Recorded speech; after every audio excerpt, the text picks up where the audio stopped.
নমস্কাৰ। বৰ্তমান সময়ত অসমত যি পৰিস্থিতি চলি আছে, মেট্ৰিক আৰু হাই ছেকেণ্ডেৰী পৰীক্ষা লৈ হ'বনে নহয় বা বাতিল হ'ব নেকি, তাৰ বিষয়ে মোৰ মতামত হৈছে, মই এজন ষ্টুডেণ্ট হয় আৰু মই এবাৰ হাইস্কুল শিক্ষান্ত পৰীক্ষাত অৱতীৰ্ণ হ'ম।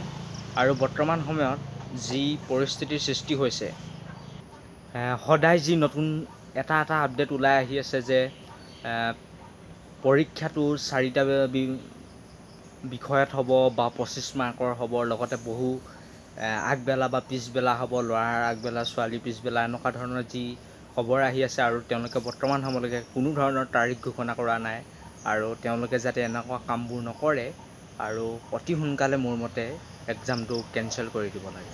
কিয়নো কৰোণা যদি সংক্ৰমণ যদি কমিও যায়, কেনেবাকৈ 1% যদি নামি আহে, যদি সেই সময়ত যদি 5-6 লাখ ছাত্ৰ ছাত্ৰী যদি আমি পৰীক্ষা দিবলৈ যাওঁ, তেতিয়া সংক্ৰমণ যদি বৃদ্ধি পায় আৰু তেতিয়া চৰকাৰে কোনো ধৰণৰ ৰিস্ক নলয়। সেইবাবে মোৰ মতে এক্সামটো কেঞ্চেল কৰি দিব লাগে, যিহেতু অন্য বহুকেইখন ৰাজ্যই বাতিল কৰিছে আৰু মাত্ৰ কেইখনমান ৰাজ্যহে বাকী আছে। Thank you so' much.